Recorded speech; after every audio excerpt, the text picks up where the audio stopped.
part, we're going to look at letter of inquiry. The letter of inquiry is the most common business letter because inquiry means ask a question. So an inquiry letter is asking a question, and asking questions are something we do in business all the time, especially if you're trying to get a new customer, trying to get some kind of information for a new product or service, or just trying to get some relationship started with a company or a department inside another company. So letters of inquiry basically mean letters of a question. It's sending a question. So let's just jump right into it and see what do we do in a letter of inquiry. First of all, a letter of inquiry generally follows the format of 4 paragraphs. And that is, each paragraph will have a specific goal that it's trying to achieve. You want to make sure that your letter of inquiry is as clear as possible. One thing that people often get confused about is they ask a question and they think, well, maybe I should write a lot and try to make things sound interesting and attractive. But in reality, the best thing is to get right to the question as soon as you can and to kind of save time. Now, let's look at how we do that by looking first at paragraph number 1. So the first paragraph of a letter of inquiry, very straightforward, it's to reference. What does reference in this case mean? It means, how do I know you? How do I know who you are? Where have I seen you from before? Where did we meet before? How do we know each other? So this is a way at the very beginning to say, I know you. It's kind of to make a connection. Now maybe I really know you, I met you before, so I can say something like, we met previously at the Taipei Computer Conference. That's very clear. I can say, we met on May 5th at the Taipei Computer Conference. Even more clearer. So that's really helpful. I may not really know you, so I can say something like, I know about you, or I know about your company, or I've heard of your company.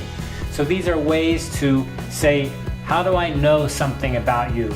And when I read the letter, I feel, you already know something about me, so I should read more of the letter. So that's paragraph number 1. In your QBL online, there are examples for each paragraph, so look at those carefully.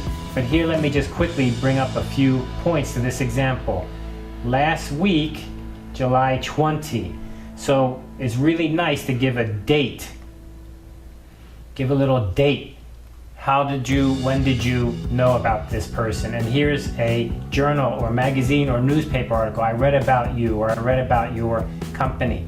Here's an example here. Recently, I met one of your employees. And then here's the name, Mr. Gates. And we met on this day in October. That's a really clear and excellent way to get the letter started. So paragraph 1 is short, and it's a reference. How do I know the receiver? How do I know you? Okay, let's move on to paragraph number 2.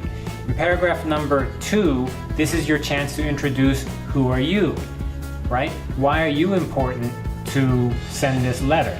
So let's take a look at an example here. Introduce the writer of the letter. You want to give a good impression, but you want to only write about important things because you don't want to waste time. So you don't want to say things like, I'm famous, or I'm wonderful. You want to say things like, what's your business? What's the business you do? What's the importance of your business? What's your product line? Things like this. So let's look at some examples of paragraph number 2.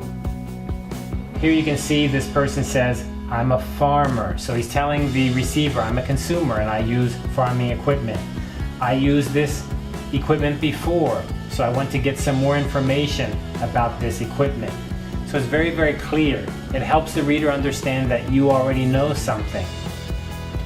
In another example here, we can see that this person introduces their company. This is a business-to-business letter, and they say, we are a distributor, and we are working in southern China. So this is introducing the person who wrote the letter. Remember, this is the sender. This is the person who sent the letter. Who am I? Why should you read my letter? Why am I someone you should pay attention to? But you don't want to waste too much time. Get right to the point. 2 or 3 sentences is more than enough. Now let's move on to paragraph number 3. And what do we do in paragraph number 3? This is where you ask your questions. Very straightforward questions. The key to this paragraph is specific. You must stay specific. What does specific mean? Stay very, very clear and don't write too much. Ask the question clearly. It may be helpful for you to break the question into small pieces. 1, 2, 3, or A, B, C. This kind of thing can be helpful. So here are some ideas that you could follow. For example, we're often asking about price quotations. This is very normal. And here are some examples. Again, your QBL will have many examples for you.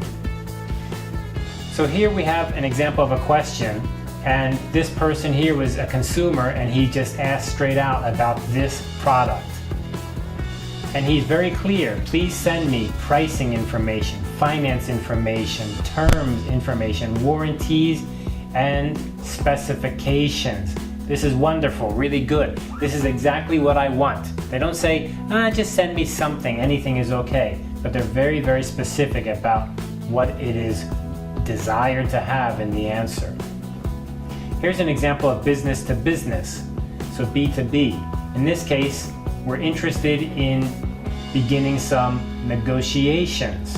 So they want to have a business-to-business negotiation, a buyer-seller relationship.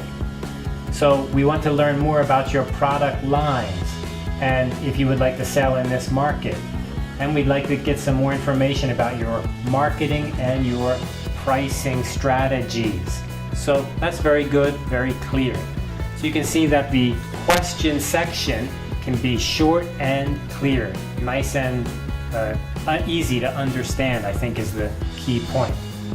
Now let's go to the last paragraph, the 4th paragraph.